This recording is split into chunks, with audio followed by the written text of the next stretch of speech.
As we welcome you back into our Premier League studios, we will react to what just took place at Elland Road. Rain can't ruin their parade. They are just emphatic, aren't they? Ecstatic win for them. They actually hadn't had a victory themselves, had Leeds in over a month, so good to walk away with the full 3 points tonight. You spoke in our pre-game coverage, Robbie, about how important those 3 points could be for either team tonight, and ultimately, as predicted, it's Leeds that scooped them. Yeah, and fair play to Leeds, because they set about the task in the right manner. They got themselves a couple of goals. I kind of feel that as the game went on, they kind of got in a holding pattern. They didn't quite want to push on to get a third, but want to hold on to the second goal. So a really important win on a Friday night before everybody else is kicked off. They've given themselves a good platform now to build a bit of momentum. What I would say from West Ham's point of view, don't be fooled by the last 20 minutes in the goal that went in, because that would be...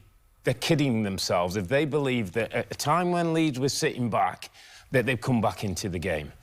This game was about the first 20 minutes. This game was about having some drive and desire after a really poor performance on Monday night, and we didn't see any of that.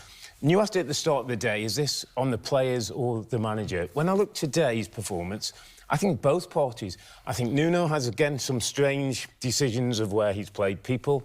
He got Fernandez and Magassa on the bench, $80 million worth of talent that come on and look lively. Freddie Potts comes off and gets around the midfield. So I think the manager's got a few questions, but there's certainly players as well that are not giving you enough for the position they're in. What do you think's the biggest storyline tonight, Danny? I saw 4 teams on the pitch today. I saw Leeds United, I saw West Ham's defence, West Ham's midfield and West Ham's attack.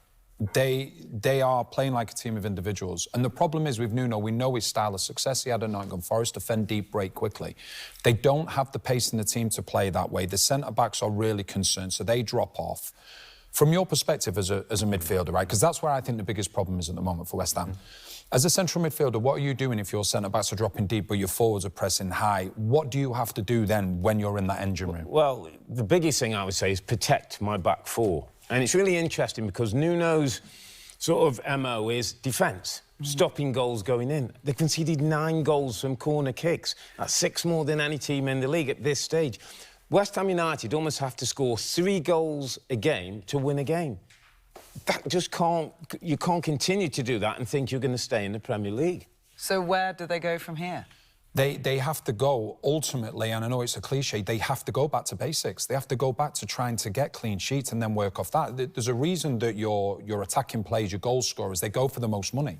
The hardest thing to do is to score a goal, but as Robbie's saying, if you're conceding, on average, 2 or 3 a game, you've got absolutely no chance. You might also be waiting for the January window to get some in and get some out, because at the moment this group doesn't look like it's got the credentials to really fight the way out of trouble. Can't come soon enough, likely, that January transfer window for West Ham. As for Leeds, you know, they had been struggling with goal conversion. They did a great job of that tonight, scoring 2 within the first 15 minutes.